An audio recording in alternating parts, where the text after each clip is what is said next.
nous vous remercions beaucoup d'être ici.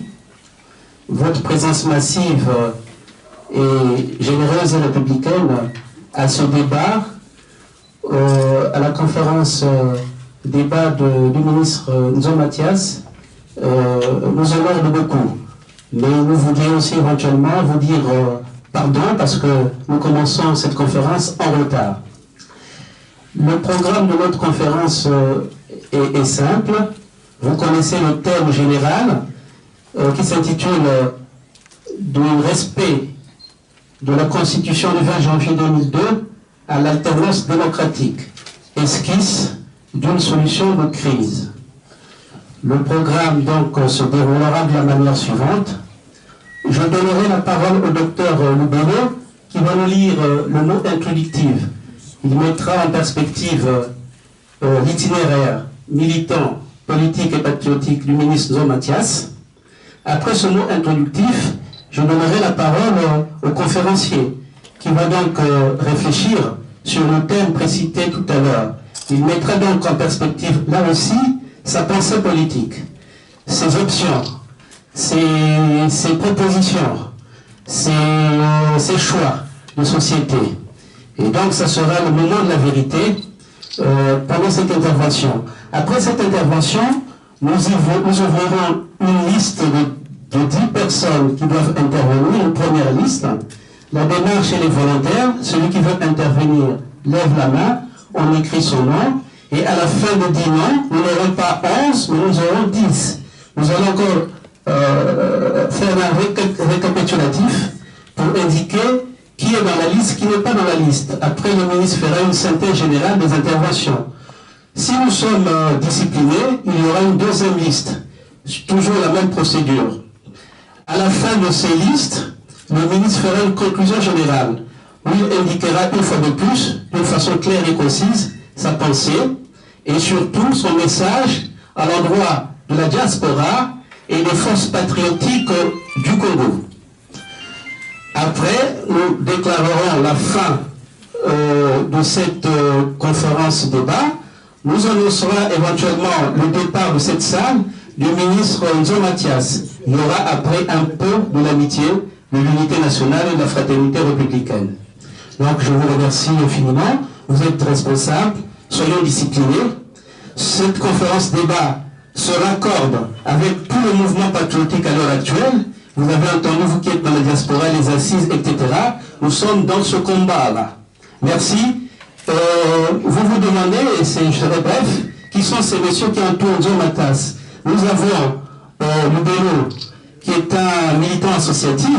C'est lui qui va introduire le mot introductif. Nous avons Itoa, qui est le président de l'UPRN, l'Union patriotique pour le renouveau national. Il est là pour assurer le secrétariat de cette conférence débat. Vous avez moi-même, Sébastien Machongo, je suis membre de la direction de la Fédération UPADES France que dirige le ministre Mariotti Wabari Joseph. Je donne donc la parole à M. Lubelo, à qui je vous demande de l'applaudir. Voilà.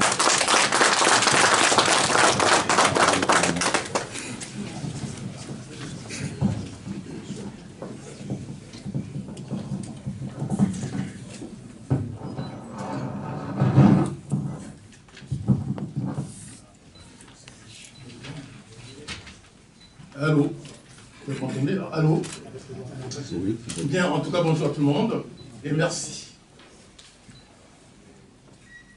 Mesdames, Messieurs, chers amis de la diaspora, vous remercions d'avoir répondu massivement à l'invitation qui vous est faite de prendre part à la rencontre de ce jour. Je voudrais en quelques mots vous présenter, comme il est de coutume, votre interlocuteur, M. Mathias Nzo.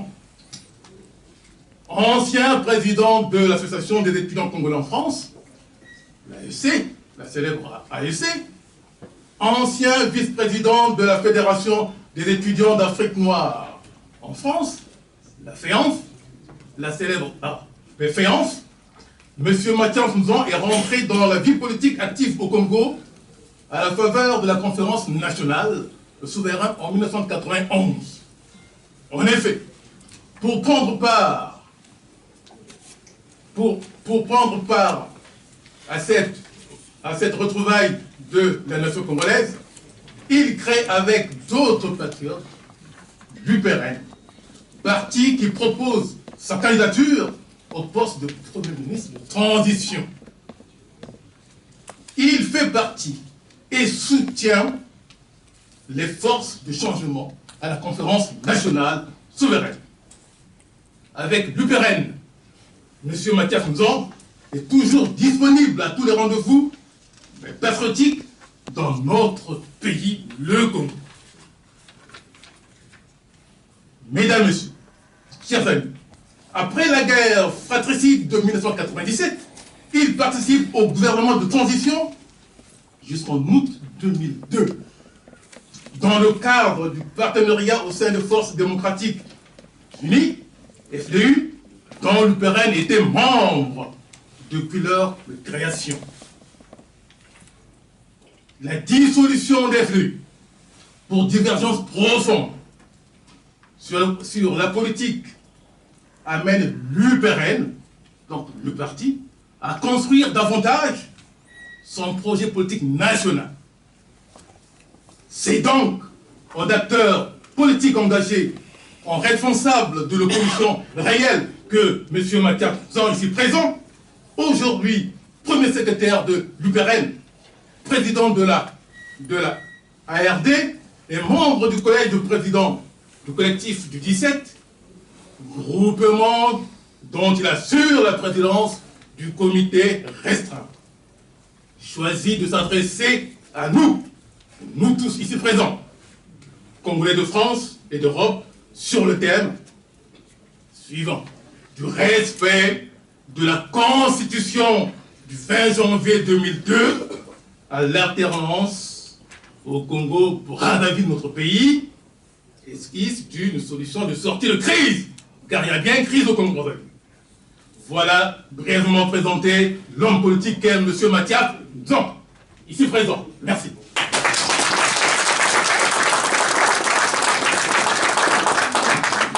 Vous êtes maintenant au courant de l'itinéraire politique et militant du ministre Nzon Mathias. Monsieur le ministre, la reine des idées est à vous. Devant vous, vous avez vos juges de paix, vos contradicteurs, également la communauté internationale, les amis du Congo et notre peuple qui vous regarde. On veut savoir quelle est votre pensée profonde aujourd'hui pour notre pays, pour nous sortir de la situation actuelle. Car vous disiez autrefois que le Congo doit être uni, pacifié, fraternel et prospère. Nous aimerions en effet écouter cette pensée. Merci. Vous avez la parole, monsieur le ministre.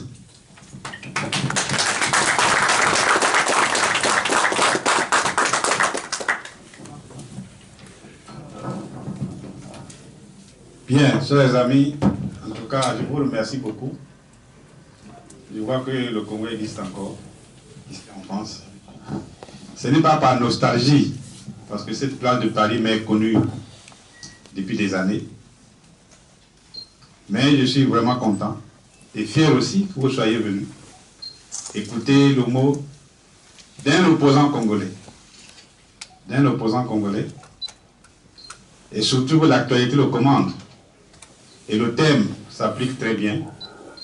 Du respect de la Constitution du 20 janvier 2002 à l'alternance, esquisse d'une sortie de crise. C'est très important. C'est très important parce que c'est l'actualité. Vous savez que notre pays est en crise depuis 2002.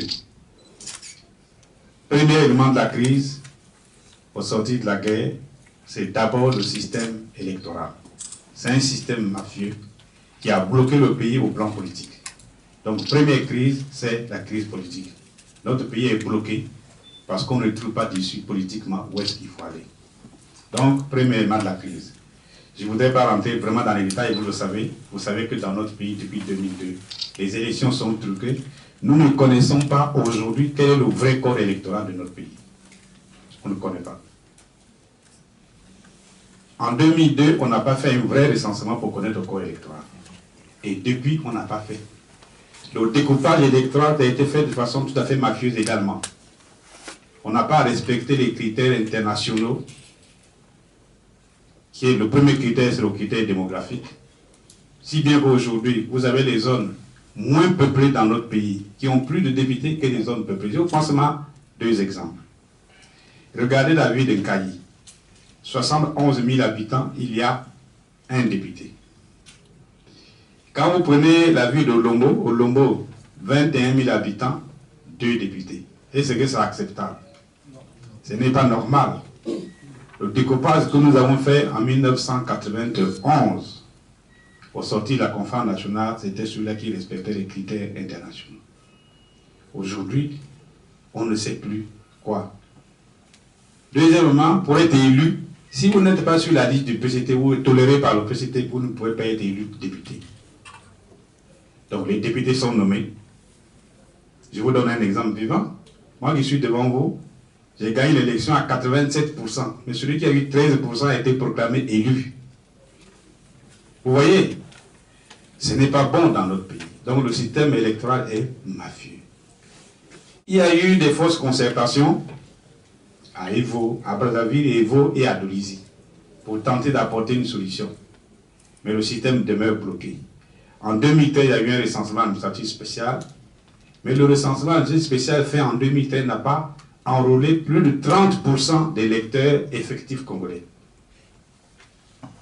Alors d'où viennent les électeurs?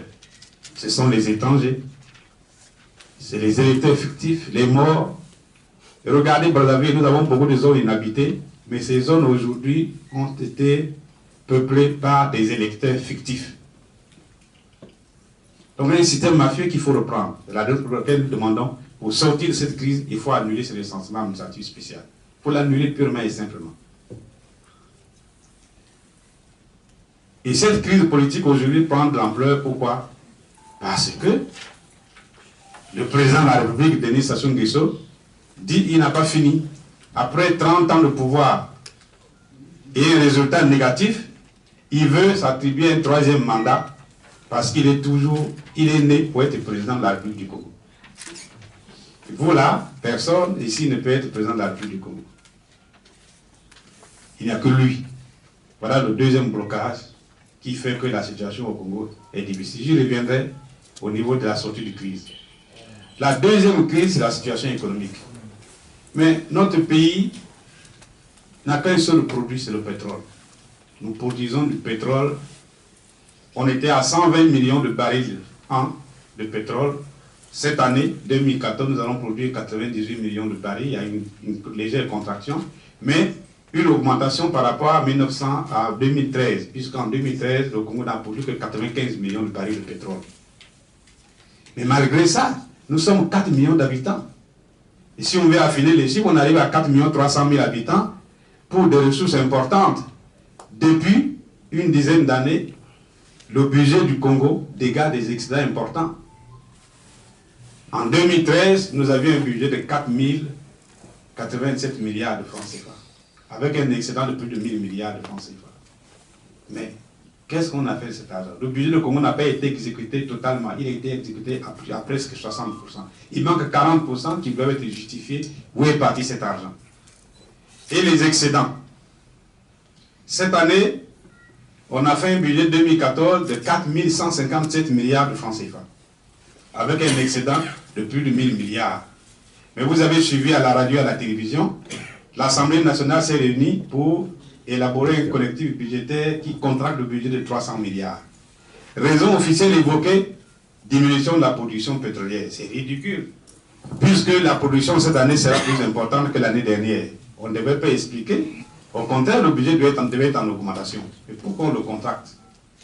Mais à cause des sorties, du gaspillage d'argent, à travers les opérations absolument sans queue ni tête, qu'on baptise pompeusement les municipalisations accélérées. Nous sommes tous des Congolais, vous savez ce que c'est. Moi, j'ai toujours été contre les municipalisations accélérées, parce que ça n'a aucun sens. Je vous prends quelques exemples. Dans la cuvette ouest, on a sorti 350 milliards de francs CFA. Allez regarder dans la cuvette ouest, est-ce qu'on a dépensé 350 milliards? Qu'est-ce qu'on a construit dans la cuvette ouest? La résidence du président Sassou Nguesso, l'hôtel du préfet, le tribunal, et puis la route où on fait le défilé. On a mis quelques petits trucs pour les ampoules qui s'allument à travers la ville. Mais la crise, la misère s'est élargie. Qu'est-ce qu'on a fait des 350 milliards? L'administration s'est dit, c'est pas ça.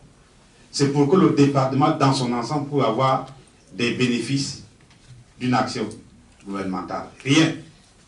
Vous prenez le pool, 530 milliards de francs CFA de budget prévu. Qu'est-ce qu'on a fait dans le pool? On a construit la résidence du président Sassou, l'hôtel de la préfecture, on a construit l'héliport, là où il va se poser avec ses hôtes, et là où on a fait le défilé. Après ça, les gens continuent à souffrir de faim. Je ne sais pas si parmi vous, quelqu'un a fait un tour, c'était à Kinkala. Mais la faim demeurait la même.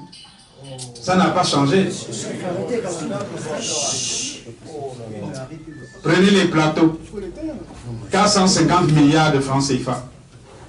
Mais demandez aux gens qui ont été à Djambara. On a créé un stade de football, la résidence de Sassou. Et exactement la même situation.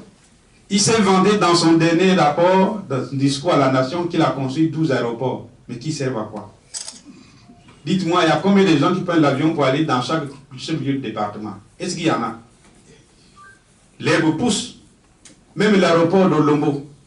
Si lui n'allait pas au Yo, il n'y aurait pas de passagers à Olombo. Où on a mis plus de 160 milliards dans cet aéroport. Ça n'a servi strictement à rien. Donc voilà le gaspillage qui fait qu'on parle de développement. Et quand il parle, il dit oui, il y a eu beaucoup de travail, il y a eu développement. Il n'y a rien, strictement rien. Ce que nous voulons, c'est ce qu'on appelle l'économie qui pousse l'économie. C'est-à-dire qui crée les emplois, qui crée la richesse nationale et qui permet au pays de se retrouver, de changer de cap. Jusqu'à aujourd'hui, après 30 ans, rien du tout. Donc il y a crise économique. Alors qu'est-ce que nous faisons de notre argent? Plus grave, cet argent n'est pas au Congo. Vous pouvez vérifier dans toutes les banques du Congo, et moi je suis banquier de profession, c'est vrai, je vous dis, donc je le fais, je le vérifie. De 2003 à 2013, nous devrions avoir amassé dans les comptes d'excédent plus de 13 000 milliards de francs CFA. Mais vous allez à la Banque centrale, le compte qui était ouvert à l'époque, par moi-même, j'ai ouvert un compte qu'on appelait le compte de stabilisation budgétaire. On vient de changer de nom parce que j'avais donné le solde. On appelle maintenant le compte de réserve pour génération future. Il y a moins de 1200 milliards sur 13 000. Alors la différence calculée, elle est partie où? La différence est partie où? Elle est quelque part, mais elle n'est pas au Congo. Ça, je peux vous affirmer. Regardez dans toutes les banques. Cet argent ne s'y trouve pas. Bon, mais les restes budgétaires, c'est-à-dire le sol non exécutif de nos budgets, l'argent est où? Et même, lorsqu'on prend l'argent doit être au trésor, on devait retrouver ça à la Banque centrale. Il n'y a rien du tout. Plus grosse bêtise, les gens qui ont fait des importations, comme on peut le dire ici, là, le président s'assoit une banque personnelle qu'on appelle la SCB. Vous savez pourquoi? Il a plus de 75% du capital de cette banque-là. Le ministre des Finances a pris la décision que désormais, pour payer les impôts, pour payer la douane, il faut aller payer dans cette banque-là. Donc le trésor n'est plus le banquier de l'État. Le banquier de l'État, ça devient cette banque-là. Et en décembre, le ministre des Finances délivre un quitus, sans vérification aucune de l'utilisation des fonds. C'est ça qui crée les tensions de trésorerie au trésor. De sorte que même au mois de juin dernier, il y a eu des difficultés à payer les fonctionnaires. C'est même parce que la banque, il n'y a pas de liquidité à cause de ces systèmes. Donc il y a une crise économique grave. Alors, si l'économie ne marche pas, mais effectivement, il ne peut y avoir qu'une crise sociale. La crise sociale est encore plus importante. Vous connaissez l'opération, vous avez vu, j'ai vu là qu'on a augmenté dans son discours, qu'on a augmenté la valeur du point indiciaire qui va arriver à 300. 300 francs, c'est pas 300 francs, je crois, CFA, par point, mais on a baissé en même temps le nombre de points. De 150 à 200 points de contraction sur l'indice du fonctionnaire. Alors, quelle est l'augmentation de points? Quelle est la valeur du point indiciaire? Si vous augmentez à 300, et vous baissez encore le nombre de points de 200 ou de 150, qu'est-ce que le fonctionnaire garde? Quel souvenir peut-il garder? Il n'y a strictement rien, il y a une crise grave au niveau de la société. Le pouvoir d'achat des Congolais, allez à Brazzaville, aujourd'hui, il y a encore la majorité des ménages, il y a des, nos mamans qui vont au marché parfois avec 500 francs CFA. Qu'est-ce qu'on peut acheter avec 500 francs CFA? Rien du tout. Et quand vous allez à l'hôpital, on vous donne une ordonnance de 50 000 francs. Qu'est-ce que vous pouvez acheter avec ça? Et nous, les hommes qui souffrons parfois d'une maladie qu'on appelle la prostate, là, le coût moyen d'une opération de prostate au Congo, c'est 450 000 francs CFA. Alors prenez un paysan qui n'atteint pas 10 000 francs de francs CFA de budget annuel. Il va faire une opération de 450 000. Vous l'envoyez à la mort. Il ne peut que mourir.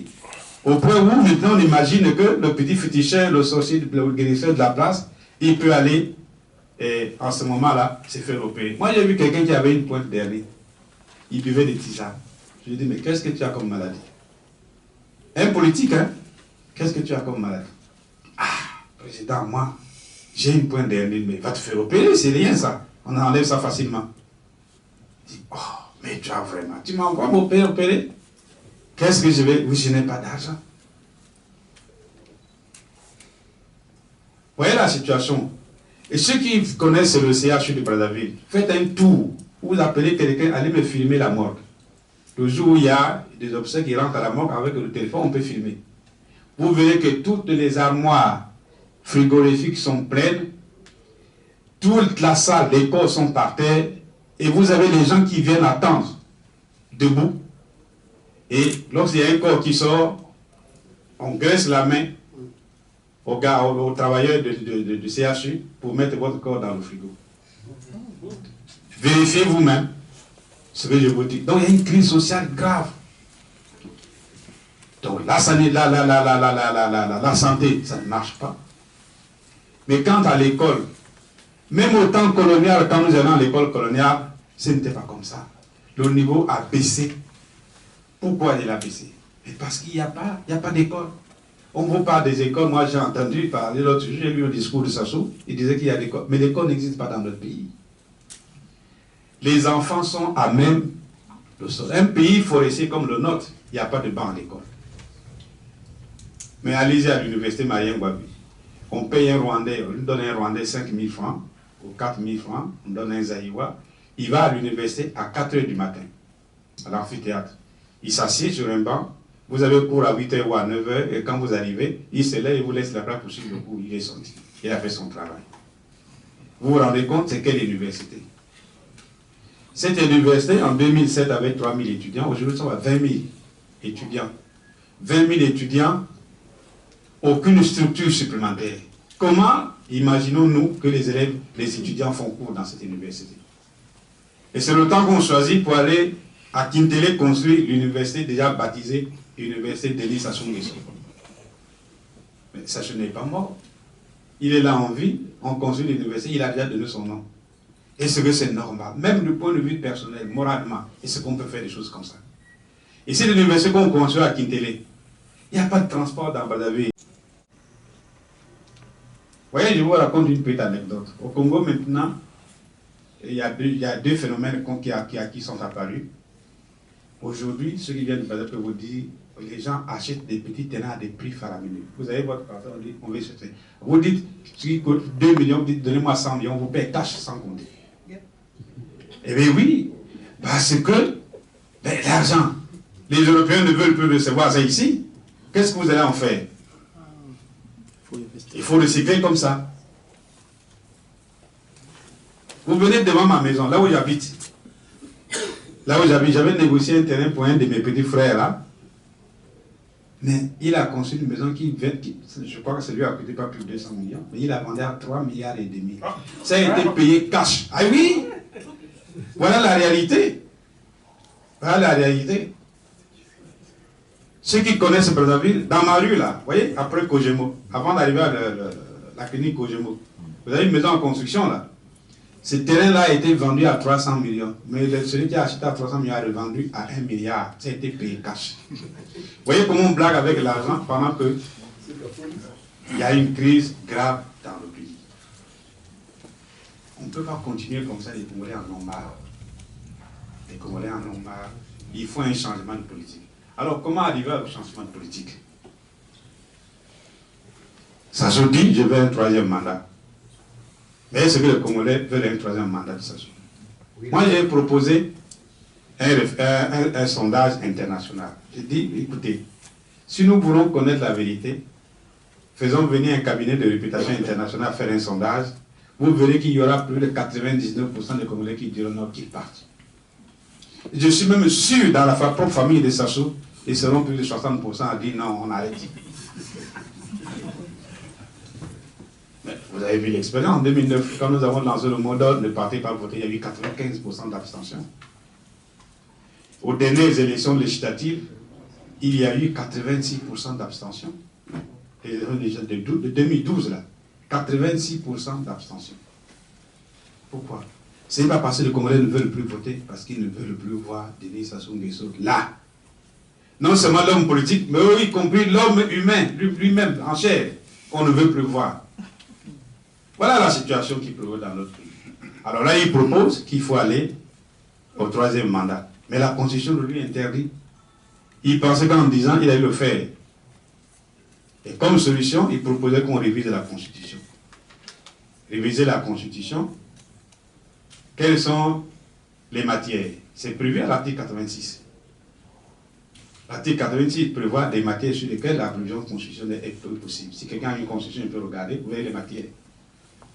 Mais là, le titre 18, 180, les articles 185, 148, 187 en déterminent les modalités. Et c'est là qu'il est bloqué.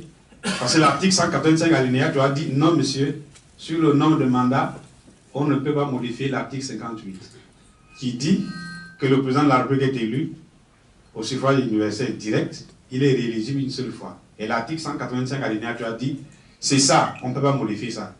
Tu as un premier mandat, deuxième mandat, après c'est fini, il faut partir. Et c'est ce que le Congolais demande à Denis Sassou Nguesso, tu as fait 2 mandats, c'est terminé.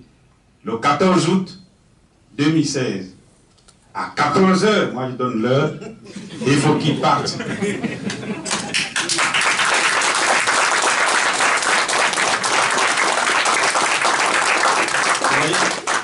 Et c'est ça, l'ordre constitutionnel.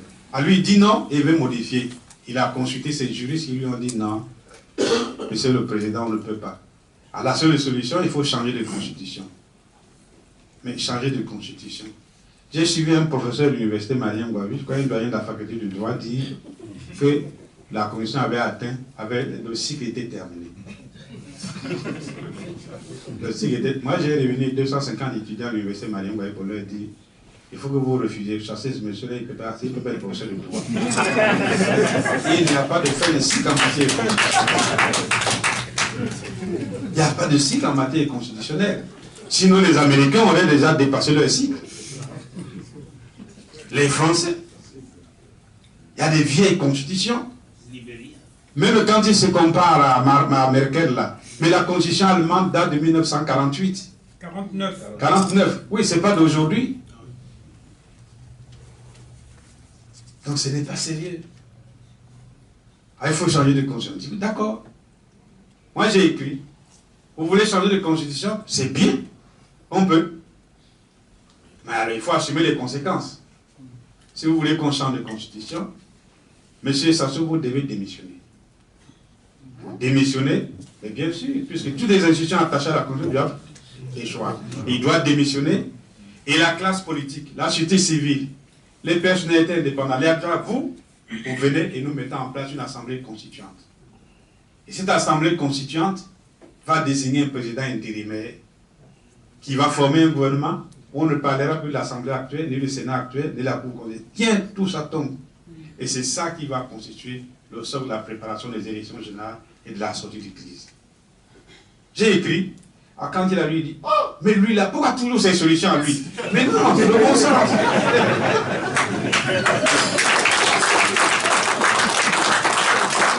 C'est aussi clair que ça. Alors, fatigué, il va à Washington, maladroitement donné une conférence de presse. Non, c'est même bête de notre part. Nous tous les Congolais, moi j'ai été déçu de ça. Il veut aller au référendum. Le référendum, pourquoi faire? Mais l'Assemblée lui est acquise. le Sénat lui a acquis. Ces gens-là vont dire, oui, monsieur le Président, il faut aller au référendum. Mais aller au référendum, ça veut dire qu'il faut changer la Constitution. Mais la conséquence demeure. Il faut qu'il démissionne.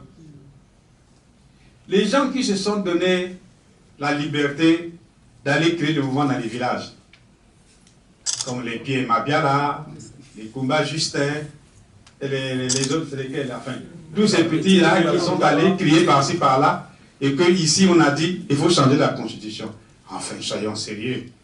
Quel est celui de nos parents qui a un jour lu la Constitution congolaise? Personne.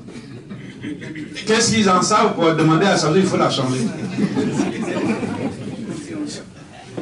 Alors, maintenant on a découvert, et lui il donne l'argent. Il donne 50 millions, 100 millions, va crier ça. Le gars va crier. Maintenant il a arrêté parce que c'était un échec.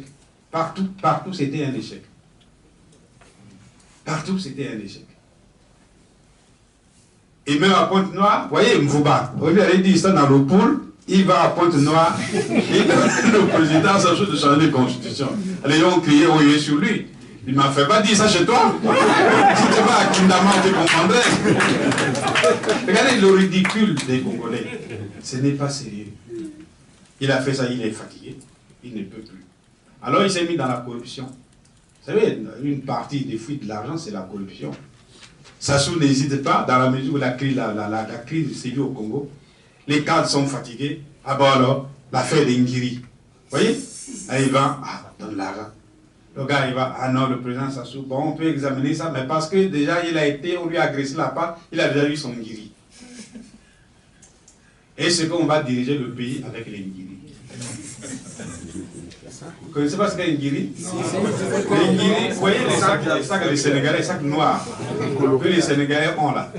Ça s'appelle Ngiri, et c'est avec ça qu'ils remplissent ça, ils distribuent aux hommes politiques, les corons, les gens partout, on corrompt, on donne l'argent. Ça consomme beaucoup, quoi. Et ça consomme beaucoup. Ça consomme beaucoup. Le jour où nous avons créé le mouvement citoyen, le jour de la sortie du mouvement citoyen, vous savez combien d'argent on a donné à Pierre Mabiala? 50 millions. Vraiment, c'est quelques jeunes là, payez-les, qu'ils aillent faire le contrepoids là-bas. Et oui, pour faire la pagaille, comme ça, on dit, ah bon, ils ont échoué, la jeunesse les a chassés, tout ça. Mais nous savions, certains d'entre eux sont venus avec des armes. Vous vous rendez compte? Avec des armes, et ce jour-là, s'il y avait eu des morts, qu'est-ce qui se serait passé? Heureusement, pour une fois, notre gendarmerie venait s'interpeller pour dire non, évitez les bagarres. Mais nous sommes rentrés dans ça, on dit bon, comme on dit, et Kouya, et Ya. Alors, ça c'est un échec, donc il revient au référendum. Mais nous disons, on dit il n'y aura pas de référendum dans notre pays. Tout dépend de nous. Il n'y aura pas de référendum.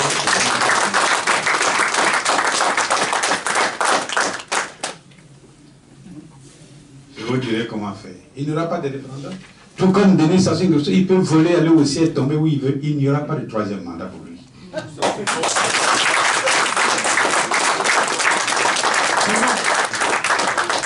Ça aussi, nous tous les Congolais, là, on va se jeter dans les rapides du Djoué. On s'en va, il reste avec un pays, puis il dit, bon, moi j'ai mon troisième mandat. Autrement, c'est fini. Alors, mais, pendant qu'il fait ça, il prépare un temps à quai. Il a acheté énormément d'armes. Il a recruté beaucoup de mercenaires. Vous savez, en dehors des mercenaires, le Hezbollah, les Coréens, qu'on appelle les Iraniens, les Israéliens qu'il a recrutés. Et vous avez Mounéné, vous connaissez Mounéné? Le général Mounéné. Le général Mounéné qui est basé à Evo, avec ses troupes. Vous avez la ministre Jean-Pierre Bemba, MLC. Vous avez les restes des FDR de l'armée d'Abiyarimana. Vous avez les restes de la DSP de Mobutu et des phases. Et vous avez les restes de Savimbi qui n'ont pas voulu quitter l'Angola. Tous ces gens-là, les Émirés, quand ils ont traversé à Infoni, c'était 100 000.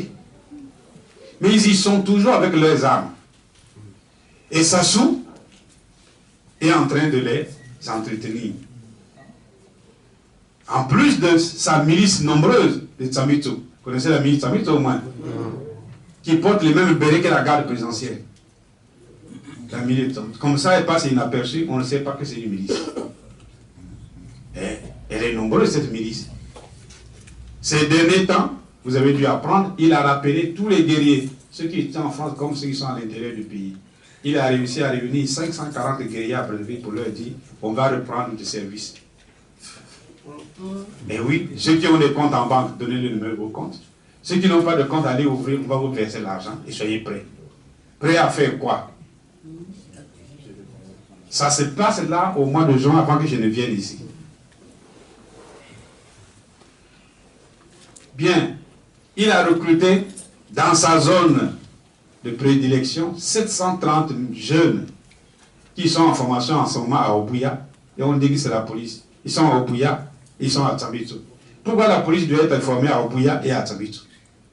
Et pourquoi on a recruté qu'à Oyo, Olombo, Yongoni?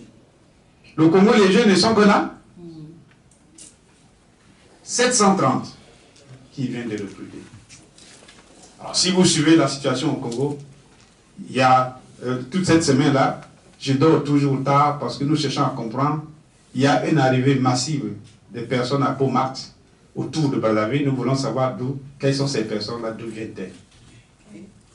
Et oui, cette semaine-là, tous les jours, j'ai mon téléphone, je t'appelle pour dire, bon, écoutez, mais c'est quoi? Regardez un peu.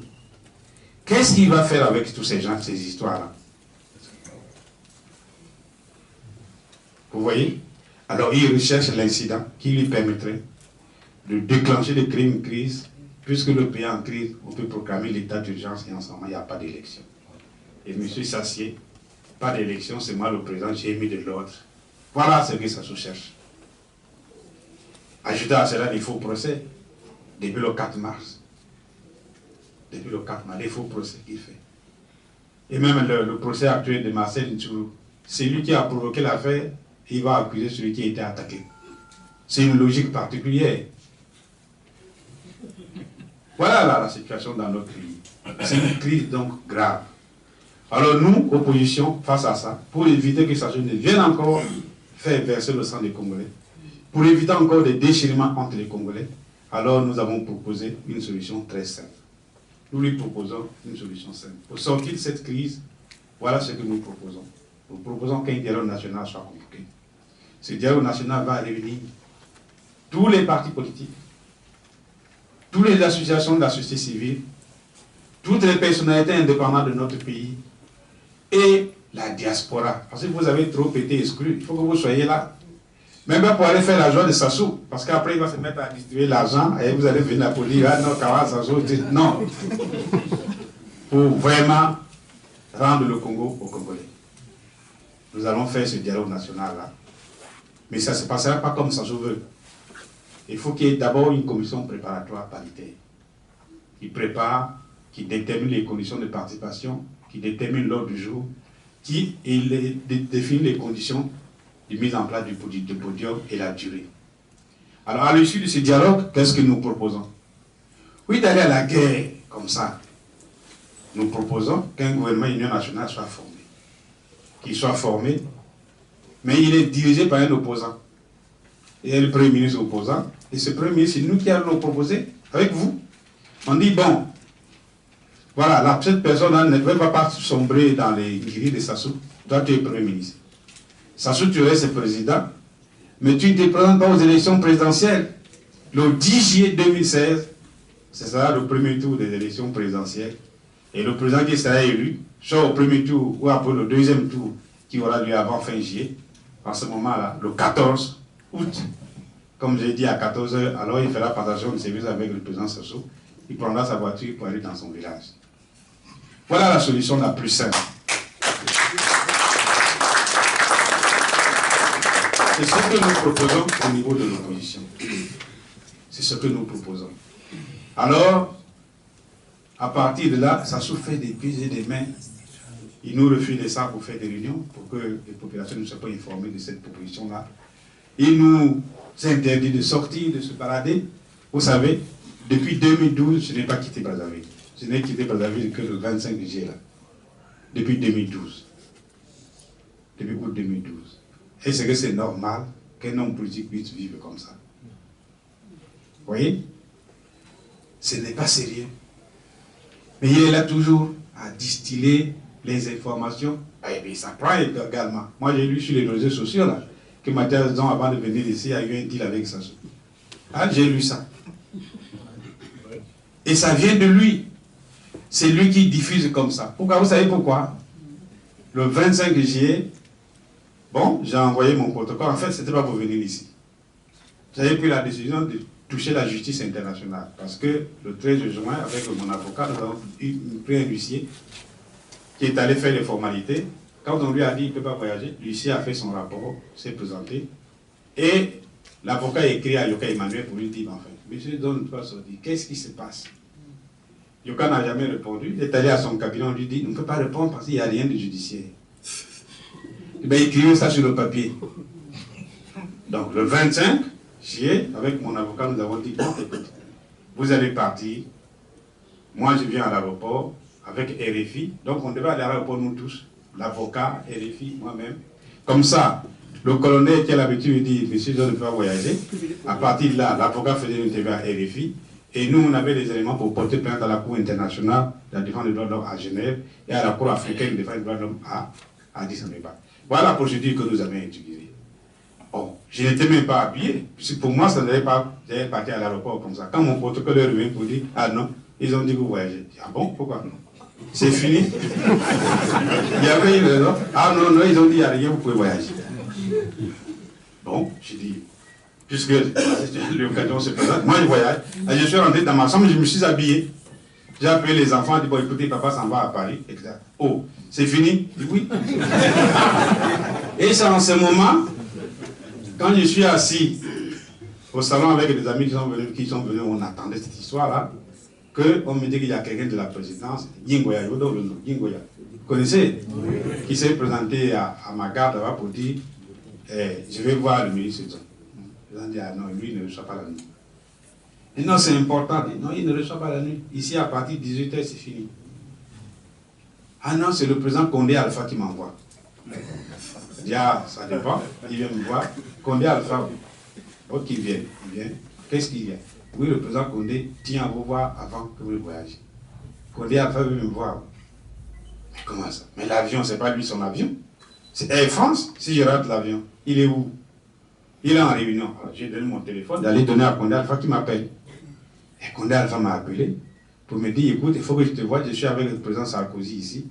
Et avant que tu voyages, il faut que je te voie. Il dit, mais écoute, l'avion ne peut attendre. Il dit, ouais, écoute, on est dans un pays, on fera tout pour retarder l'avion. Vous voyez? Ah, j'ai donc, mais où est-ce que tu es logé, toi? Il dit, je suis logé au palais du peuple. Il dit, je vais rentrer chez moi. Ah oui, je vais demander comment on te laisse passer. Voilà comment je me suis rendu au palais du peuple. Mais j'ai emmené tous mes gars avec moi. Parce qu'on ne sait jamais. Hein? J'ai emmené tous mes gars avec moi. Je suis allé là-bas. Bon. Quand je rentre, on me laisse passer. Je suis arrivé au palais du peuple. J'ai trouvé au salle, la salle d'attente le ministre Alain Akwara. Hein? C'est celui qui accompagnait Alpha Condé. Je monte, j'ai trouvé Issoufou.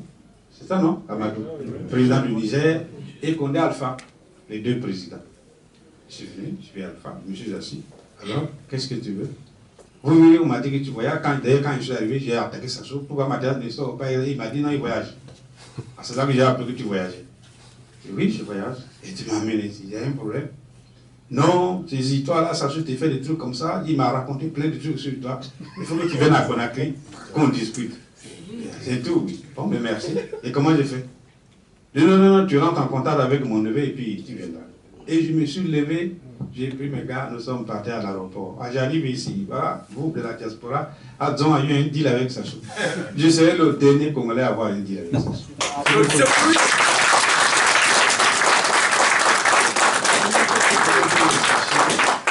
Je vous le dis aujourd'hui, le jour où je le ferai, ça veut dire que j'ai fini avec la politique. Parce que mon problème, ce n'est pas ma personne. Ce n'est pas moi. J'ai honte de voir qu'un pays aussi nanti comme le Congo traîne dans la boue. Hein, les gens vivent malheureux. Ce n'est pas normal. Nous, c'est notre devoir. C'est notre devoir.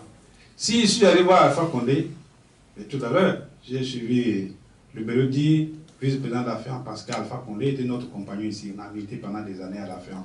C'était la référence de tous les Africains ici, Alpha Condé. Qui n'a pas entendu parler de l'Alpha Condé? Condamné à mort alors qu'il était encore étudiant par Sékou Touré. Et nous avons fait l'élection d'Alpha Condé à Conakry, était pour nous une fierté. On dit voilà, enfin, le président de la FEAN qui est élu, président en Guinée. On attendait qu'il nous appelle tous là-bas. Mais aucun d'entre nous n'a mis pied en Guinée jusqu'à ce jour. Les Congolais, après, tout le monde m'appelait, même des gens qui sont au gouvernement. Mais alors, Mathieu, il est Alpha Condé. Mais il faut qu'il m'appelle chez lui, je ne peux pas partir comme ça. Voilà pourquoi, et quand il vient à Brazza, Alpha Condé se débrouille toujours à me rencontrer. Parce que même dans sa famille, les gens ne peuvent pas comprendre, notamment sa soeur, les enfants et les neveux, ne peuvent pas comprendre que tu es parti à Brazzaville, tu n'as pas rencontré ton tonton. C'est impossible, compte tenu des relations que nous avons tous tissées. Voilà comment je vais rencontrer Alpha Condé. Alors, il faut arrêter avec vos histoires là. Oh, il est allé faire un deal avec les agents. Mais un deal pourquoi? Quelqu'un qui est en train de partir là, il est en train de partir.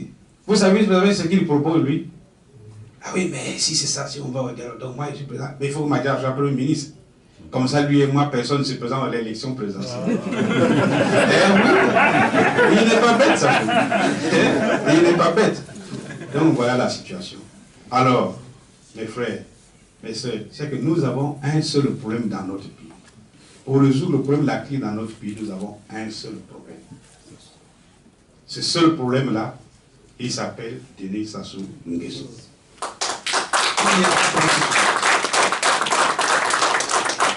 Il nous faut régler ce problème-là. Si on le règle, je crois que le Congo aura pris les bonnes marques pour régler ses problèmes sociaux, ses problèmes économiques, ses problèmes politiques et tout ça. Il y a le système aussi. C'est le système. Et moi qui... C'est ça le message que je suis venu vous donner. Rassemblez-vous déjà ici. Rassemblons-nous avec nous qui sommes au pays. Et c'est unis comme ça, dans cette relation organique, que nous pourrons avoir la force nécessaire de dire à Sassou, hé, arrête là. Et c'est comme ça que nous arrêterons cela. Si on ne le fait pas, ne nous plaignons pas. Il va pencher, il va passer. Et il va dire, le chien aboie, la caravane passe. Alors que si nous sommes unis, jamais il ne le fera. Et nous nous employons au pays à le faire. Nous nous employons au pays à le faire. Faire en sorte que notre peuple soit mobilisé. Et que nous soyons forts, que Sassou ne dise pas, ah, je peux passer en force, je peux écraser ces gens-là. Non. Il va tenir comme il dit, non. Il faut qu'on discute avec ces gens-là. Mobilisons-nous comme ça, unis, nous serons plus forts que jamais. Et il faut le faire, les temps pressent. Lui, il veut jouer sur le temps. Il nous reste 2 ans pour faire partie, pour régler le problème des choses.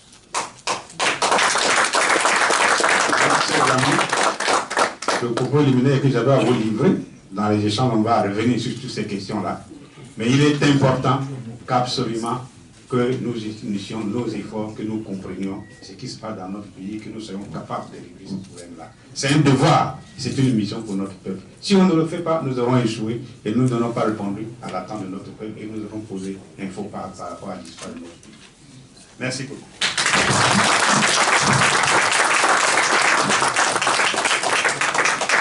Alors, chers invités, nous venons d'entendre un discours très apaisant sur le diagnostic. Il y a les trois crises, la crise politique, la crise économique et la crise sociale. L'alternative, c'est le dialogue national, l'union nationale, pour rassembler notre peuple. Alors, nous allons donc ouvrir la première liste de débat. Cette liste comprend donc, j'ai dit tout à l'heure, 10 noms. Chaque intervenant a 3 minutes, pas plus. Alors, nous allons donc prendre les noms. Votre nom, s'il vous plaît. Il faudrait noter.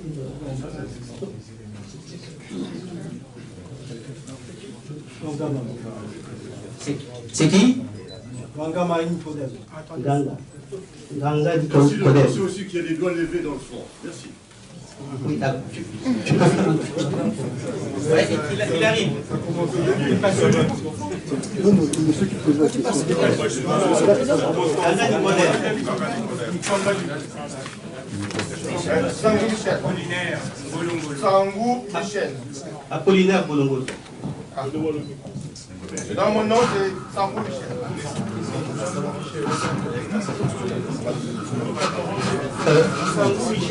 Monsieur, on va vous donner. Il va vous donner. Calmez-vous. Pas de souci, on va vous donner. Siayos. Ici, là. Et là.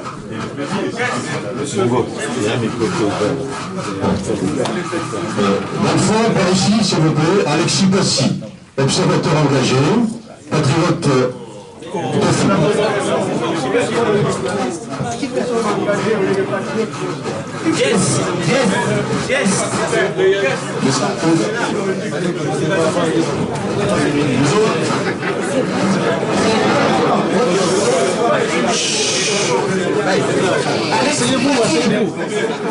Alexis Bastille.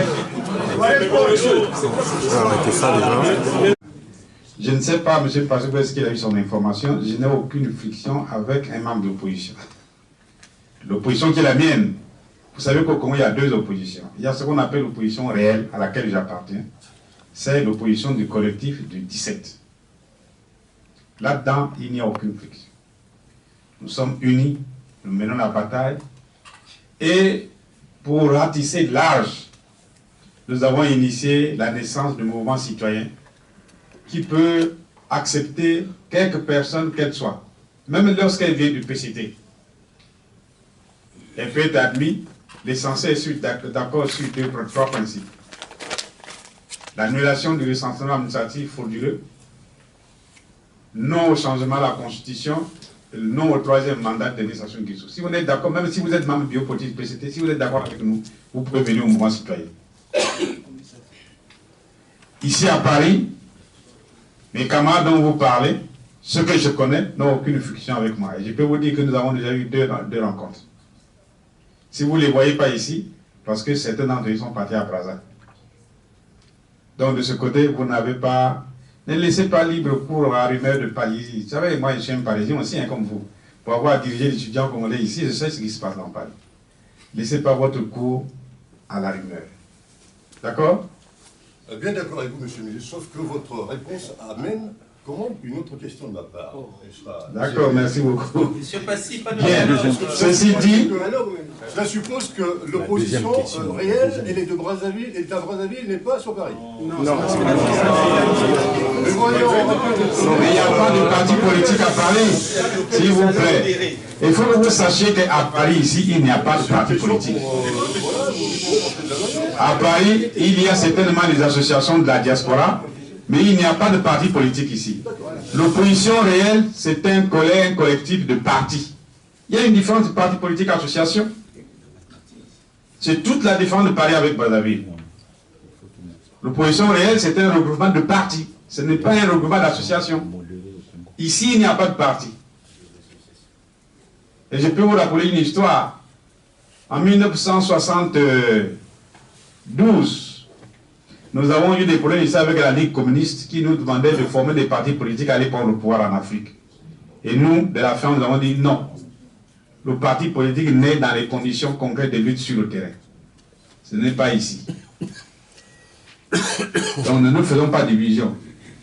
Très souvent, on rêve un peu à Paris. Il faut faire extrêmement attention. Alors, pour revenir aux questions qui m'ont été posées, bon, il faut éliminer d'abord un seul truc. Monsieur Zon, vous êtes un étudiant de Sassou, vous avez participé à la création du système de Sassou. Non. Il faut suivre la vie politique au Congo. Lorsque je termine mes études ici, je passe le concours d'entrée à la Banque mondiale. Je suis admis.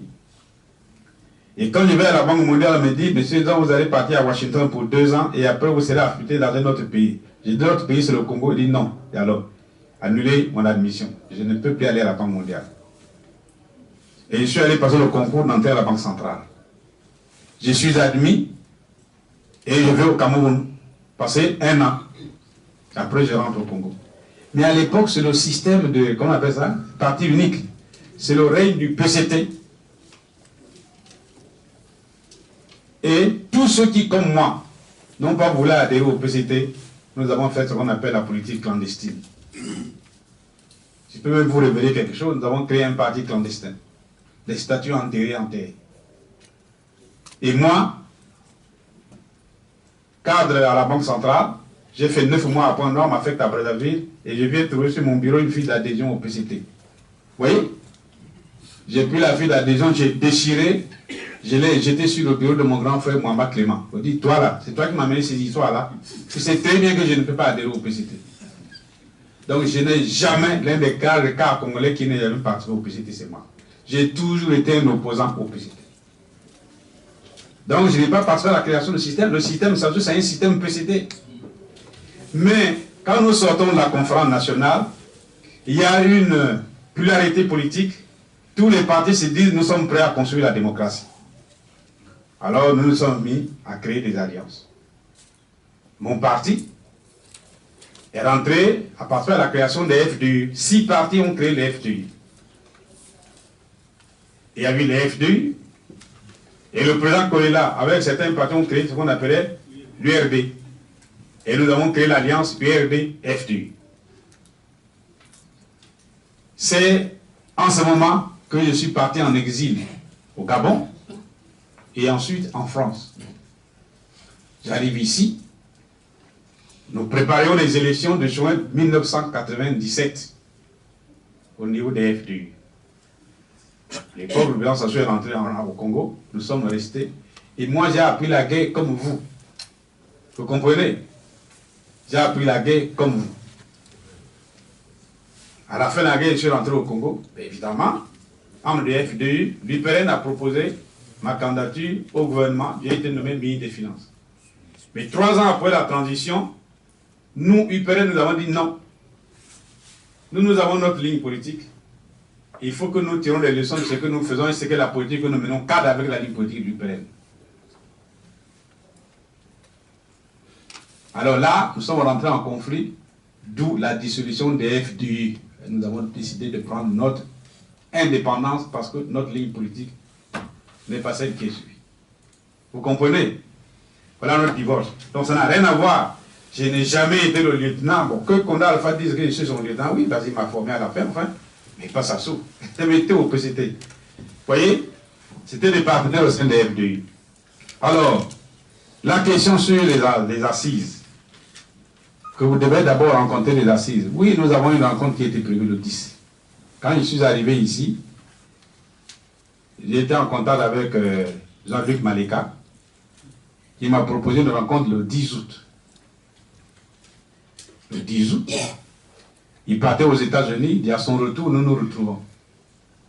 Mais j'ai appris par d'autres canaux que la rencontre du 10 août a été annulée.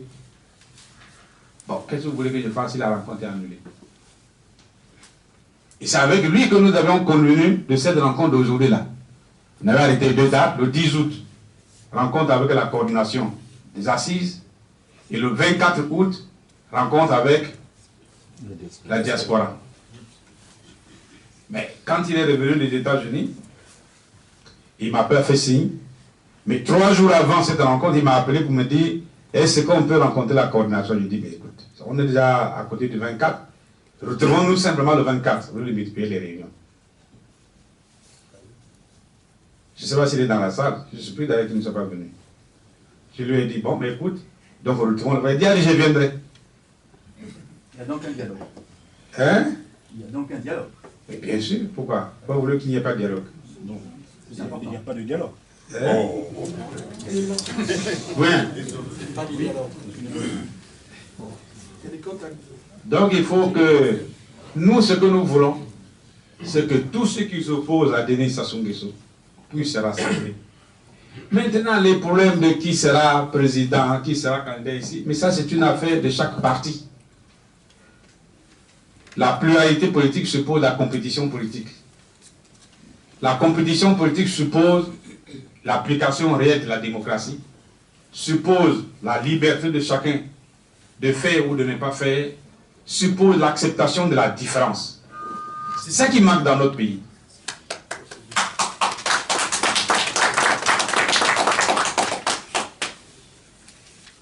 Bien. Alors, il n'y a pas un opposant Comment on appelle ça? Un opposant Providentiel. providentiel? Non. Providentiel. Il n'y a pas d'opposant. Je l'ai toujours dit dans notre pays. Dès l'instant où les Congolais auraient choisi, j'ai même allé jusqu'à dire, un autochtone pour dire c'est lui que nous voulons comme président, c'est le choix du peuple congolais.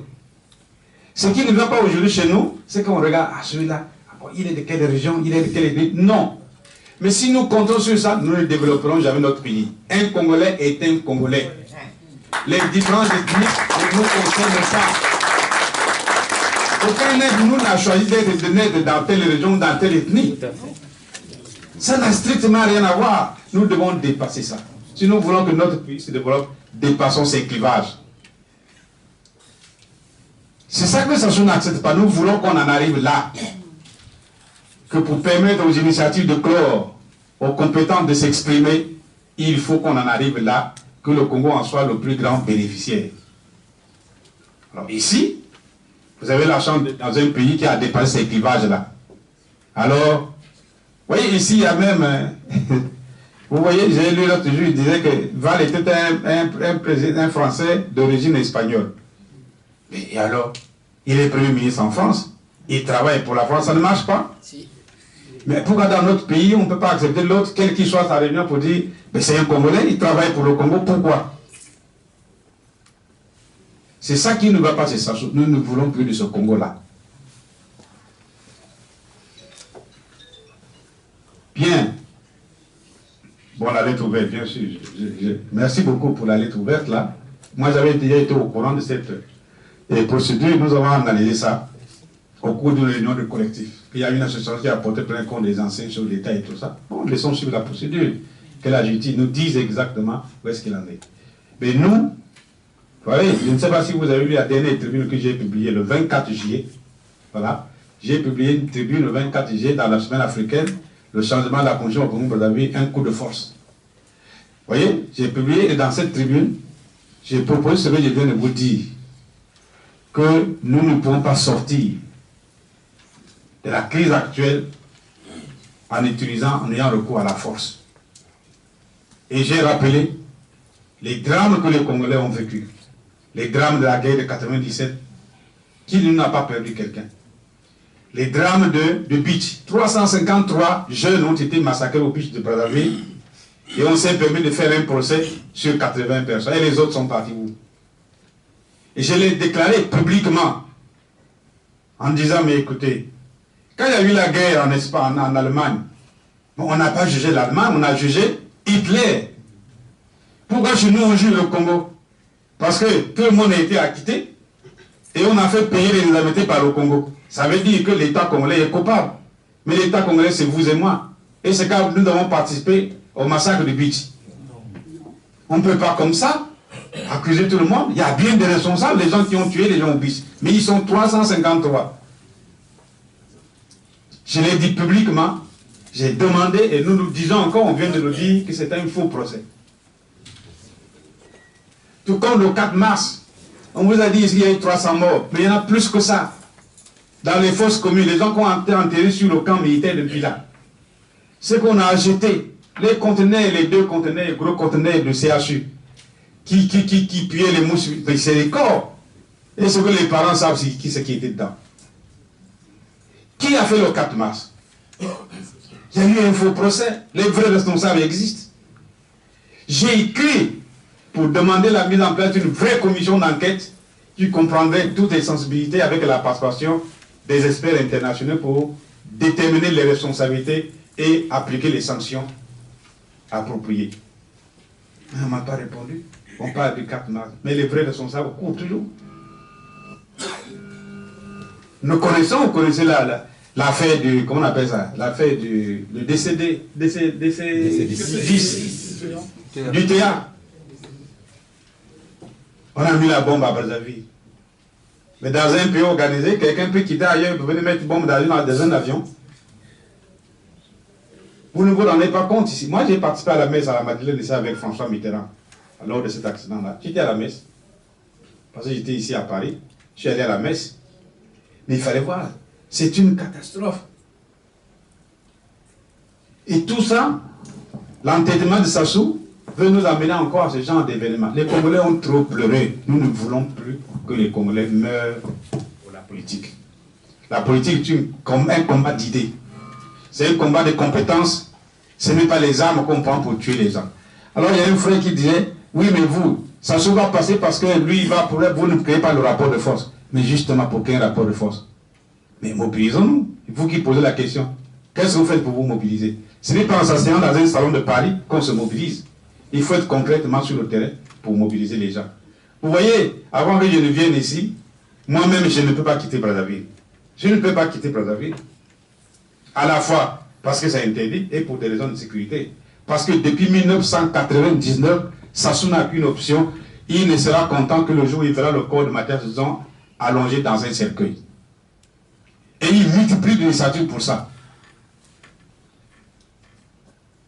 Voilà mon problème que je vis tous les jours. Je passe des journées entières assis devant une télévision en train de regarder. Et nous sommes obligés, beaucoup de réunions politiques sont obligées de se faire chez moi parce que M. Zon ne peut pas se déplacer pour des raisons de sécurité. Mais il n'empêche, le parti, je ne suis pas seul. Nous venons de faire le tour de tout le Congo. Le parti a fait les 12 départements du Congo. Parce que mon parti est implanté dans tous les départements du Congo. Nous avons fait des assemblées générales dans tous les départements du Congo pour mobiliser les gens, leur dire attention. Si ça soit après aux élections locales, pas question. Référendum, pas question, voilà la solution. Et c'est ça le travail que chacun de nous doit faire. Il faut, avant de mobiliser, il faut se mobiliser soi-même. Si soi-même vous n'êtes pas mobilisé, comment voulez-vous aller à mobiliser les autres? Il faut croire à ce qu'on fait. C'est bien. C'est bien, mais chacun de nous doit se mobiliser. Il ne faut pas venir poser la question aux autres, qu'est-ce que vous allez faire? Qu'est-ce que nous allons faire? Voilà la question qu'on doit se poser. Qu'allons-nous faire pour arrêter la marche de Sassou? Ce n'est pas ce que vous allez faire. Quand on dit qu'est-ce que vous allez faire, vous vous mettez à l'écart. C'est qu'est-ce que nous allons faire pour arrêter la marche de Sassou? C'est ça qui est très important. Hein? Je crois que là, je réponds également à Yolos qui dit vous êtes interdit d'aller à l'intérieur. Oui, malheureusement. Et ce n'est pas la première fois. Rappelez-vous 2009. En 2009, après la marche de 15 juillet, Ndengue a fait tirer sur moi. Malheureusement, il y a un jeune qui m'a protégé derrière. C'est lui qui a vu la balle et tombé. Moi, je n'ai pas eu la balle et mes militaires m'ont soulevé, m'ont projeté dans la voiture. Sinon, aujourd'hui, je ne serais pas devant vous en train de pleurer, en train de parler. Et après ça, pendant 2 ans, je ne pouvais pas quitter Brazzaville. Pendant 2 ans. Je suis allé au tribunal, partout. Mais je vous assure, Sassou avait décidé de m'emprisonner. Mais la mobilisation était telle que Sassou ne pouvait pas m'emprisonner. Alors pourquoi vous faites allusion à Bernard Kolela? Oui, nous avons vu Bernard Kolela mobiliser les gens. Mais nous pouvons mobiliser. Vous savez, j'ai quitté le jour Paris ici, j'arrivais à Brazzaville, de Madiamaya à mon domicile, aucune voiture ne pouvait passer. La mobilisation était telle, Sassou a eu même peur. Au point où, chaque fois que j'ai rentré au Congo, quand il est rentrer au Congo, l'aéroport est envahi de policiers, on chasse les gens. Mais non, il lui a dit, venez un peu, venez à l'aéroport. Maintenant qu'il a envie de faire la guerre, c'est moi qui ai interdit. Et quand je voyais pour rester à la maison, Sassou cherche un prétexte pour déclencher la guerre. Nous ne voulons pas que les Congolais meurent. Vous voulez que les Congolais meurent? Hein? Voilà. Nous ne voulons plus de ça. Donc, il n'y aura pas de dialogue où Sassou va sortir vainqueur pour dire, bon, voilà, je vais au dialogue et je passe. Mais rappelez-vous de 91. 1991, la conférence nationale, c'est un dialogue. Sassou, pour venir nous parler de la conférence, je crois qu'il a bu une bouteille de whisky. Il avait des yeux tout rouges à la conférence nationale. Et ce jour-là, on a évité le pire de justesse. Parce qu'il a déjà mobilisé sa force. Il a mobilisé sa force pour dire, bon, dès qu'on programme à déchéance, allez-vous tirer sur la conférence. Et dans la salle, un de nos camarades, effectivement, a préparé une motion pour venir lire la déchéance de président Sassou en pleine conférence nationale. Et comme nous dirigeons la commission politique, on a dit non. non, on ne veut pas que les gens meurent à la conférence nationale. Et c'est comme ça qu'il n'y a pas eu de mort à la conférence nationale. Que c'est bien terminé. Et Monseigneur Kombo a bien fait les choses. Séance de lavement de main et tout ça. Quand on est sorti, vous n'avez pas vu l'état de Sassou? C'était un président heureux. Il fallait être à la conférence nationale pour voir ce qui s'est passé. Nous voulons un dialogue où les idées fausses, les bonnes idées triomphent. Où la cause du peuple triomphe. Mais ça, nous sommes déjà préparés à ça. Nous ne parlons pas pour le plaisir de parler, nous sommes déjà préparés à ça. Pour ce dialogue-là. Mais c'est pour ça qu'il a peur. Vous dites que ça se va passer. Vous savez depuis combien d'années ça soit sa constitution peut être en la main? Elle est déjà rédigée. Mais il n'a pas la force de venir la présenter comme ça.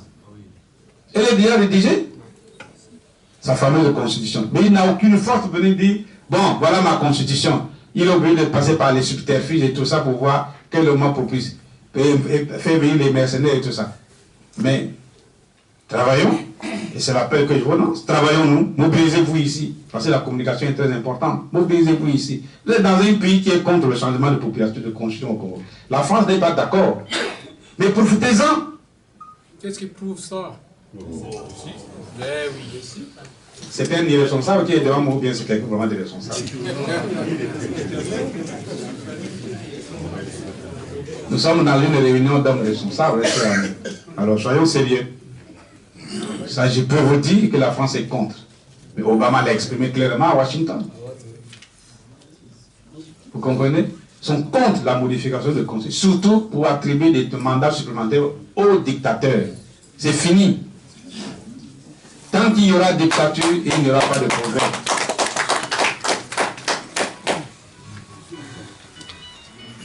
Bien.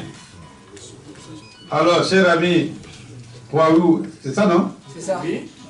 Poirou et Aimé, c'est ça, non? C'est bien ça, oui. Bon, avant d'arriver là, je voudrais poser la question de savoir pourquoi le PCT et le PRED ont rompu. Mais oui, je vous ai expliqué, hein, c'est les divergences politiques au sein de l'Alliance. Nous avons demandé qu'on fasse le point, parce qu'on n'était pas d'accord, et ils n'ont pas voulu. Alors on a cassé les FDU et nous sommes sortis. Maintenant, quelle est ma fortune? Est-ce que c'est le lieu de parler de ma fortune? Oui, pour la moralisation, qu'on sache avec qui on est. Mais, au moins cela. Votre passif. Cher ami, non, je pense que ce n'est pas le lieu, soyons responsables. Tout le monde au Congo me connaît. Tout le monde sait ce que j'ai fait et ce que je fais. D'accord? Ce n'est pas le moment de dire, et ma maison, j'ai une maison que vous avez évaluée, vous ne savez pas dans quelles conditions je l'ai acquise. Alors ce n'est pas le lieu de venir sur ça. Bien. Mais il faut moraliser la vie politique. Il faut moraliser la vie politique. Nous sommes d'accord avec ça. Vous avez dit tout à l'heure, vous avez compris, quand j'ai dit qu'il y a l'argent du Congo qu'on ne voit pas. Il y a l'argent du Congo qu'on ne voit pas. Ce n'est pas normal, il faut confondre sa poche avec la caisse de l'État. Et pour répondre à partir de ça, ce que les autres ont dit, qu'est-ce que vous proposez au peuple congolais? En 2009, j'ai publié 2 ouvrages. Un opuscule intitulé Le Congo aujourd'hui et demain. Je ne sais pas si vous l'avez lu. Il a été distribué gratuitement partout. Et de ce petit ouvrage-là, j'ai sorti les 100 propositions pour changer le Congo. Alors ne soyez pas pressés, en ce moment, nous sommes en train de préparer, je reviendrai ici en septembre pour l'imprimer, hein, c'est le changement du Congo. Ça va sortir, c'est déjà rédigé entièrement, le projet de société pour notre pays, hein, que je proposais aux Congolais, pour changer de cap dans les conditions d'aujourd'hui. Mais la situation n'a pas fondamentalement changé depuis par rapport à 2009. La misère s'est creusée, ça n'a pas changé notre pays. Donc, la crise au niveau de la santé est la même, au niveau de l'éducation de la santé, la crise est la même. La corruption peut-être s'est élargie, puisque le pays ne parle que d'Ingiri. Maintenant, vous ne pouvez rien obtenir au Congo si vous ne payez pas. Vous voyez? J'ai dit à mon grand frère Condé Alpha, quand il est venu à Brazza pour la première fois, il est allé visiter une petite ferme avicole sur la route du Nord. Je lui ai dit, mais comment? Tu n'es pas sérieux? Comment un chef d'État comme toi, tu peux aller visiter Petit Corco à l'échelle du Congo? C'est pas ça, le modèle que tu dois prendre comme référence. Elle dit, ah bon? Je dis non. Je n'ose même pas aller regarder ça. Parce que c'est de la rigolade. C'est de n'importe quoi. Vous voyez, on ne peut pas, ici, parler de qu'est-ce que vous proposez au Congo. Non, chers amis. Mais la politique, c'est ça. On ne peut pas faire la politique sans proposer. Alors, militons davantage. Nous apprendrons à mieux nous connaître. Et je crois que nous ferons route ensemble. C'est l'appel que je vous lance. Soyons ensemble pour résoudre le problème du Congo.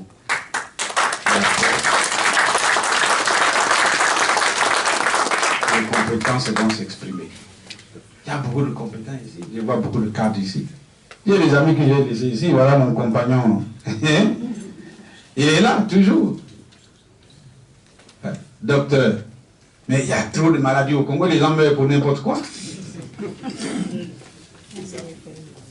Mais s'il vient au Congo, il va travailler où? J'ai même dit, tous nos médecins sont déclarés incompétents par la faute de l'État. Vous êtes médecin, vous allez dans une structure hospitalière, vous arrivez là-bas, vous avez les mains nues. Est-ce que vous pouvez être compétent? Vous ne pouvez rien faire. Vous ne pouvez rien faire. Voilà, je ne sais pas si j'ai répondu à l'essentiel. Oui, monsieur le ministre, c'est très pertinent, tout à fait, vous avez répondu. Alors, il faudrait que nous maintenons ce calme républicain. Nous allons ouvrir une deuxième liste des intervenants. Il faut prendre les noms.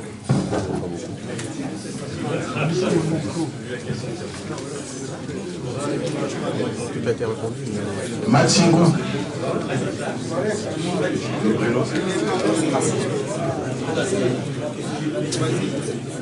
Matsingo Martial. Gaïno.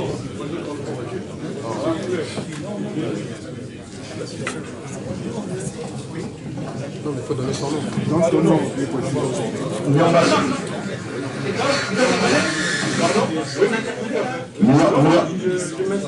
Niambala. Jean. Là, c'est moi. Là, s'il vous plaît. S'il vous plaît, là. Oui. C'est ça le truc. C'est bon. De toute façon, il y a trop de monde. Oh, c'est Morel et Divantage. Bani. C'est Bani. Morel. Tu es Paul Sambani. Ah oui, je dis que. Non. Bani. Ah oui. Morel. Il ne voit pas.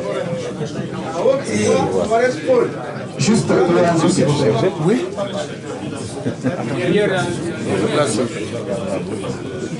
Banakissa.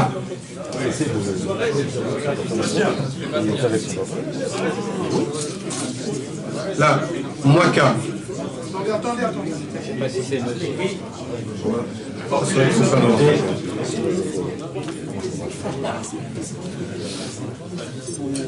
Mwaka. C'est le dernier, hein? Déjà? Sébastien.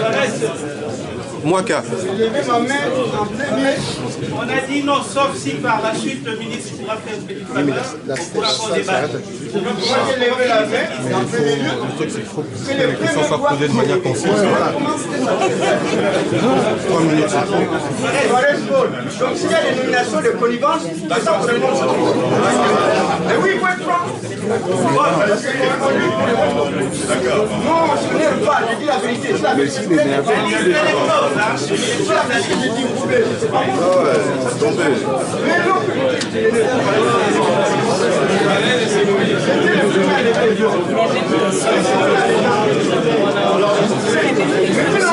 pour ça qu'on avance. Il faut nous mettre en cause. En petit comité comme ça, c'est la patate. Les téléphones sortent.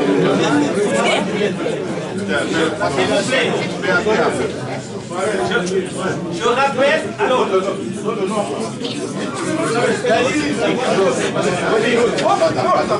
Pata. P-A-T-A. Pata. Mais vous allez lister les choses. Après.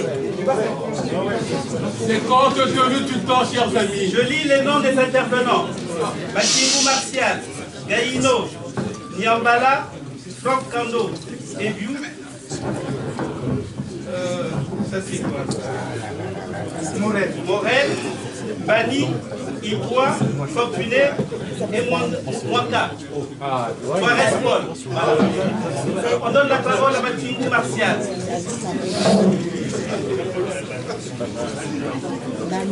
Toujours 3 minutes.